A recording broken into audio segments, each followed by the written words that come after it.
اور یورپی ممالک میں انہیں جگہ دینے کی بجائے فلسطینی عربوں پر یہودیوں کو ایک عذاب کی طرح مسلط کر دیا گیا۔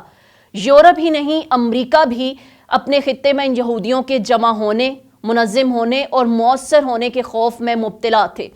اس سے جو ہے ممکن نہ تھا کہ تاہم تعداد اور رفتار میں کچھ کمی ضرور کی جا سکتی تھی اور ان کی بڑی تعداد کو مشرق وسطیٰ کی راہ دکھائی دی جائے، اور اس کا اظہار کئی دہائیوں قبل امریکی صدر ٹرومین کی جانب سے برطانوی وزیر اعظم ایٹلی کو لکھے گئے خط میں بھی کیا گیا تھا۔ اور اپنے خط میں ٹرومین نے زور دیا تھا کہ یورپ میں مختلف پناہ گزین کیمپوں میں موجود یہودیوں کو بے بسی اور بہت جو ہے وہ مشکل ریلیف دے رہے ہیں، اور برطانیہ فوری طور پر 1,00,000 یہودیوں کو فلسطین میں بسائے۔ لیکن اسرائیل کا بیج ہونے والا برطانیہ کے وزیر خارجہ ارنسٹ کا خیال یہ تھا کہ امریکہ اس لیے یہودیوں کو فلسطین میں بسانا چاہتا ہے تاکہ یہ یہودی کہیں نیو یارک کا رخ نہ کر لیں۔ بہرحال حقیقت یہ ہے کہ یہ مسئلہ صرف امریکہ کا ہی نہیں ہے بلکہ تمام یورپی ممالک کا تھا، اور اسی وجہ سے 1920 کی دہائی سے ہی یہودی پناہ گزینوں کو جو ہے وہ فلسطین بھجوانے کی تیاری تیز کر دی گئی، اور یورپی ممالک پہلی جنگ عظیم کے بعد سے ہی یہودیوں کو یورپ سے فلسطین کی طرف دوستانہ انداز میں دھکیلنے کی کوشش کر رہے تھے۔ برطانیہ اور دیگر جو یورپی ممالک ہیں 1920 کی دہائی سے پہلے ہی اس حوالے سے سوچ بچار شروع کر چکے تھے، اور اس لیے اس وقت کے جو برطانوی وزیر خارجہ تھے انہوں نے نومبر 1917 کو برطانیہ میں یہودی کمیونٹی کے سربراہ جو تھے ان کو خط لکھا تھا، جس میں یہودیوں کو یورپ سے فلسطین میں بسانے کا منصوبہ پیش کیا گیا تھا، اور یہ خط تھا تو بہت مختصر، مگر یہ اگلی صدی کے ایک بڑے عالمی تنازعہ کے بنیاد بنا، اور یہ خط لکھے جانے کے اگلے سال 1918 کے اعداد و شمار کے مطابق فلسطین میں فلسطینی مسلمانوں کی آبادی 6,66,000 جبکہ مسلمانوں کے مقابلے میں فلسطین میں یہودی آبادی صرف 60,000 تھی۔ البتہ 1922 میں یہودیوں کی تعداد 83,724 تک پہنچ گئی، اور یوں مسلمانوں کی آبادی کے مقابلے میں فلسطین میں یہودیوں کی آبادی بڑھانے کا منصوبہ بروئے کار لایا گیا۔ پہلی جنگ عظیم میں عثمانی خلافت کے خاتمے کے بعد سے برطانیہ اپنے زیر نگی جو ہے مشرق وسطیٰ میں تیل کے قدرتی ذخائر میں گہری دلچسپی لینے لگا تھا، بلکہ یہ برطانیہ اور اس کے اتحادی فرانس کا اہم ہدف بن گیا تھا کہ مشرق وسطیٰ میں پایا جانے والا تیل مسلمانوں کے ہاتھ میں نہ رہنے پائے، اور اس تناظر میں جو ہے یہودی ریاست کا قیام دوہرے فائدے میں تھا، کیونکہ اس سے مشرق وسطیٰ میں امن برقرار نہیں رہتا اور تیل پر تنہا ملکیت کا خدشہ بھی باقی نہ رہتا۔ اس ہدف کے حصول میں 1931 تک فلسطین میں یہودیوں کو منتقل کر کے ان کی آبادی 1,74,610 تک پہنچا دی گئی، اور 5 برس بعد یہ تعداد جو ہے وہ 3,84,000 تک ہو گئی، اور 1946 میں 5,43,000 جبکہ جو ہے 1948 میں بھی یہ تعداد کافی زیادہ ہو گئی۔ گویا 700 یعنی ہم کہہ سکتے ہیں کہ یورپ میں بھی یہودیوں کی آبادی کم ہو رہی تھی، اور مستقبل میں یہ ان کے لیے خطرہ نہ بنے، یہ واضح رہے کہ فلسطین میں ڈیموگرافی جو ہے وہ تبدیل کرنے کا کام خود بخود نہیں ہوا۔ 1917 میں برطانوی وزیر خارجہ کے کمیونٹی کے جو سربراہ کو لکھے گئے خط کے بعد جو ہے وہ 1919 جو کہ عربیہ کے نام سے مشہور لیفٹیننٹ کرنل T.E. لانس نے ایک رہنما تھے وائز مین اور اردنی شہزادے فیصل بن حسین کے درمیان 3 جنوری کو معاہدہ کروایا، اور بعد ازاں یہی وائز مین جو ہے وہ اسرائیل کا پہلا صدر بنا، اور آج سے 101 سال قبل یعنی 1922 میں فلسطین پر برطانیہ کا مینڈیٹ تسلیم کر لیا گیا تھا، اور جو عثمانی خلافت کے آخری دن چل رہے تھے، اور 1925 میں برطانوی سفیر نے فلسطین میں رہتے ہوئے ہی یہودیوں کی فلسطین منتقلی میں حائل قانونی مشکلات کو تقریباً ختم کر دیا اور عبرانی کو سرکاری زبان کا درجہ دلوایا، اور عبرانی یونیورسٹی قائم کرنے کی راہ میں بھی جو ہے وہ ہموار کی گئی۔ یہودی نظام تعلیم ترتیب دیا گیا اور یہودی مزدوروں کی یونین قائم کرنے میں بھی ان کا ہاتھ تھا۔ برطانیہ نے 1917 سے لے کر 1930 تک فلسطین پر یہودی قبضے کے لیے کئی اقدامات اٹھا لیے تھے۔ اس لیے برطانیہ کے سابق وزیر خارجہ اور سابق وزیر اعظم آرتھر نے فلسطین کا دورہ کیا تو فلسطینی ہیں انہوں نے اس کا سیاہ جھنڈوں سے استقبال کیا۔ برطانوی راج اور اس کی سازشوں کے خلاف بغاوت براق کے نام سے احتجاج کیا گیا، جبکہ اس احتجاج کے دوران 250 افراد بھی مارے گئے۔ بعد ازاں 3 فلسطینی مسلمانوں کو بغاوت براق کے جرم میں سزائے موت دی گئی، اور ایک طرف برطانیہ اور یورپی ممالک کی سرپرستی میں فلسطین پر یہودی قبضے کی راہ جو ہے وہ ہموار ہو رہی تھی، جبکہ دوسری جانب مزاحمتی تحریک بھی شدت اختیار کر رہی تھی، اور عزادلین القسام کی فلسطین کے تحفظ آزادی کی جدوجہد 1920 کے بعد سے زیادہ نظر آنے لگی۔ انہیں 2 نومبر 1935 کو برطانوی فوج نے قتل کر دیا تھا۔ حماس کا عسکری ونگ انہی کے نام سے القسام بریگیڈ کہلاتا ہے۔ تو ایک طرح سے حماس نے جو ہے وہ 1920 کی دہائی سے شروع ہونے والی فلسطینی مزاحمت کی کوششوں کو زندہ رکھا ہوا ہے،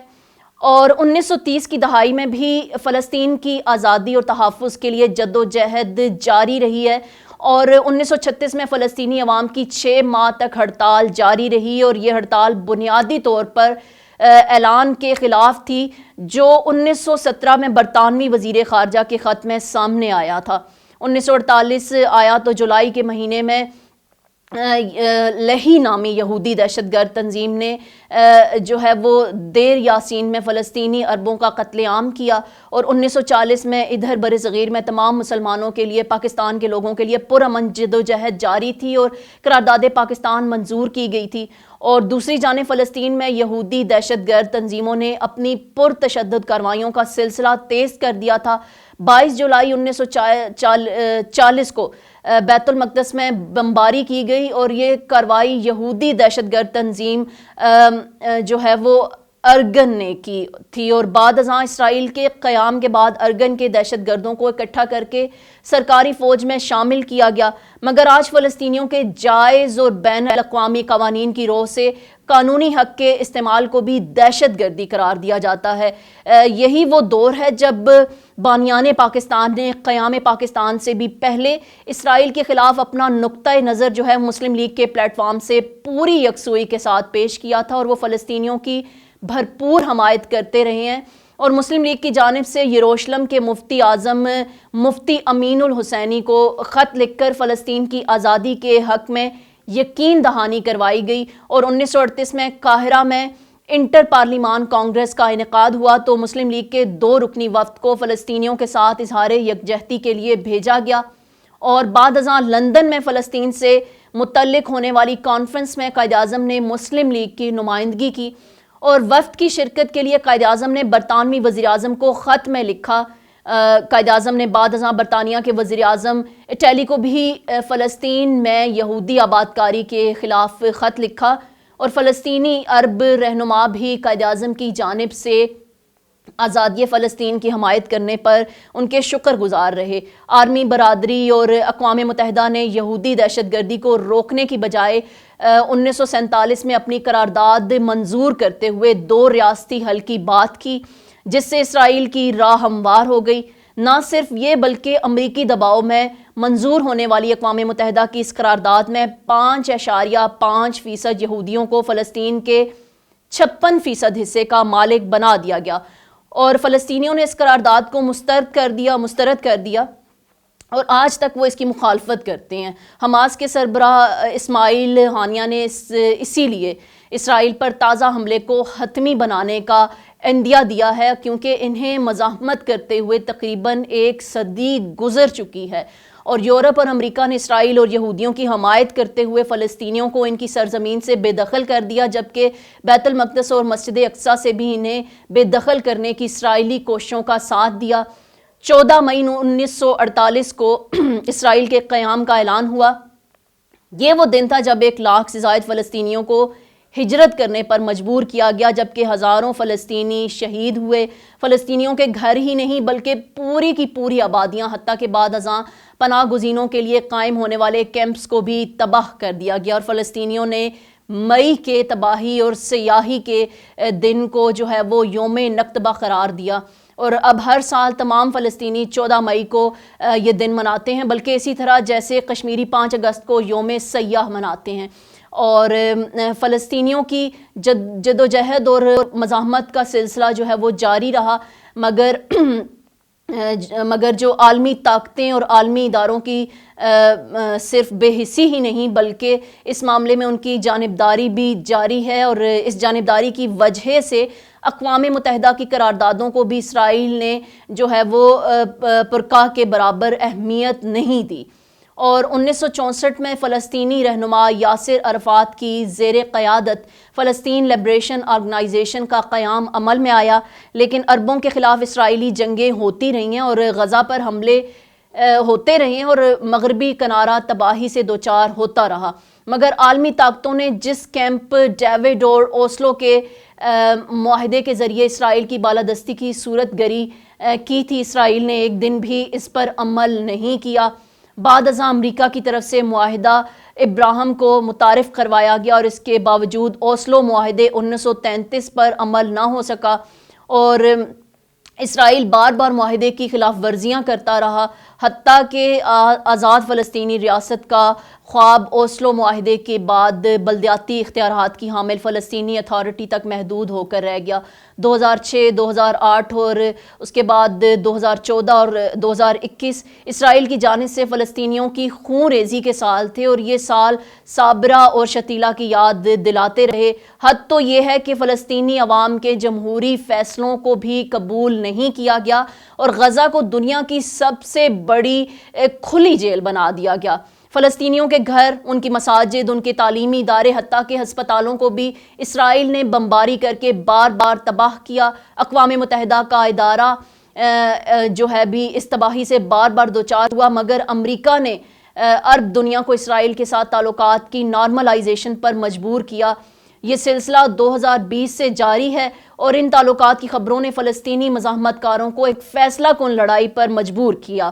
اور فلسطینی نوجوانوں نے آزادی اور اقصیٰ پر سب کچھ قربان کرنے کی نیت سے اسرائیل پر آگے بڑھ کر حملہ کرنے کی ہمت کی ہے۔ اور اس کے علاوہ جو ہے اگر ہم آپ کو بتاتے چلیں، فوجی اور شہری جو ہے وہ ہلاک بھی ہوئے، اور امریکہ جو ہے وہ سیخ پا ہے اور اسرائیل بے حال ہے۔ ساتھ ہی امریکہ نے اسرائیل کی ہر ممکنہ مدد کا اعلان بھی کر دیا ہے، اور اسلامی ممالک کی جانب سے فلسطین کی اخلاقی حمایت بھی ابھی بیانات تک ہی محدود ہے۔ یہ سفارتی، سیاسی، معاشی اور اس کے علاوہ عسکری حمایت میں آخر کب تبدیل ہوگی، اور اس کے علاوہ جو ہے اس کا کچھ اندازہ نہیں ہے، لیکن مسلم دنیا سے اسرائیل کا خوف ختم ہونے کا ایک اچھا اور مضبوط آغاز ہو گیا ہے۔ گویا اس حملے نے جو ہے وہ نارملائزیشن کی تمام کوششوں کو اب نارملائز کر دیا ہے۔ دیسی ٹی وی USA سے فی الوقت اتنا ہی، اور اسی طرح کی معلوماتی ویڈیوز دیکھنے کے لیے ہمارے چینل کو لائک کریں، سبسکرائب کریں، شیئر کریں، کمنٹ کریں، اور مجھے نادیہ راجپوت کو دیجیے اجازت۔ اللہ حافظ۔